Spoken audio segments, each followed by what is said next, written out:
This is no ordinary tap water. It's a secret weapon for men escaping from prison. Just quickly drink 10 pounds of water in 5 seconds. Then, after a strenuous workout, he held off going to the toilet for a day, waiting for the warden to visit the canteen. He pretends to have a bad stomach. With controlled force, he sprays the food on the warden's shoes, so he can be taken to the infirmary as a matter of course. Then in the infirmary he pretended to need the toilet. The nurse had no choice but to call in another prisoner to help him. What he didn't know was that the prisoner was the man's teammate. As soon as they entered the toilet, Mike threw the 4 into the mop bucket. He then stepped over the stainless steel toilet and opened the air vent, taking out the crowbar he had prepared in advance. Mike was responsible for removing the paper towel bucket from the wall, while his teammate held on to the steel door of the bathroom. Soon the two of them are in the passage behind the paper towel bucket. Before leaving, Mike restored the paper towel bucket to its original state. Then the two of them managed to get to the prison workroom. They then took out the wooden box they had made in advance. They hung the wooden box on the chassis of the food truck. Then they hid in the wooden box. Even the inspectors couldn't spot them with their reflectors. And so they escaped from the prison. When the truck arrived at the gas station, while the driver was filling up the tank, the two men immediately emerged from the crate. They got into the car that was met by their teammates. They left the scene in a flash. And the teammate in prison didn't stay idle. He deliberately provoked the man opposite him. Then the whole canteen was in a mess. In the chaos, they took advantage of the opportunity to take care of all the guards. At this point, the wardens in the control room noticed something was wrong and immediately pressed the alarm.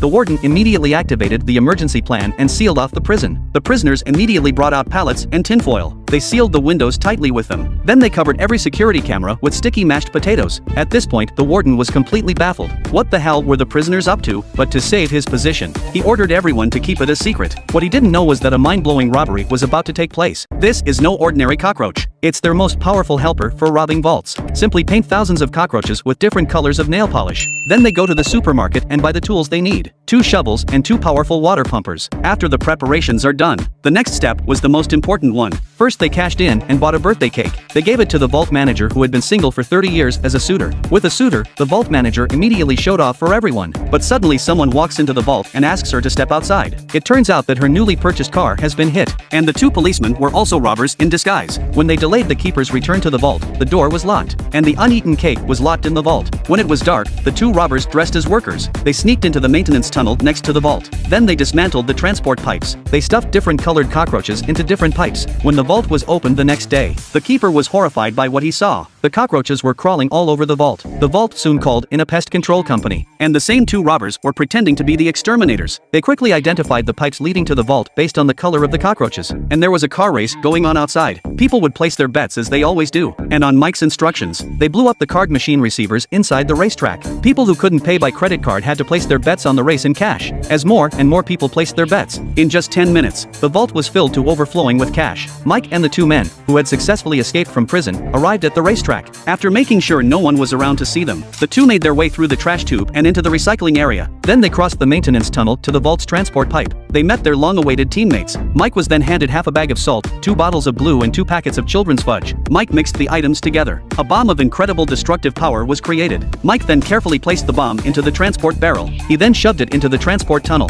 Then it was time for them to rob the vault. He realized something was wrong. Immediately alerted circuit security. They were soon dispatched to investigate. But that's exactly what Mike and the others wanted. They took this opportunity to connect the powerful pump they'd bought to the pipe and turn it on. With a huge suction, the money was being fed into the rubbish bags in a steady stream. In just a few minutes, tons of banknotes are left in the vault. Then they sort out the bags of cash and put them on a proper rubbish truck. They drove off in their rubbish truck with a flourish. But as soon as they turned the corner, they ran into a security guard who came to check on the situation. After a lot of fussing by the 2 men, they eventually left with their rubbish. Seeing that they had achieved their goal, Mike and the 2 men needed to return to the prison to avoid being discovered. The inmates found out that it was time for the appointment, so they set the bin alight and set off the fire alarm. Since they couldn't observe the canteen, the warden had to call the fire brigade. And this was the best way for Mike and the 2 of them to get back to the prison. They changed into firemen's clothes and got on the fire engine. When the real fireman broke down the door to put out the fire, the 2 men hurriedly got out of the truck, through the back door and back to the infirmary. The fireman who had broken down the door realized it was just a bin on fire. The nurse was checking the room at the same time.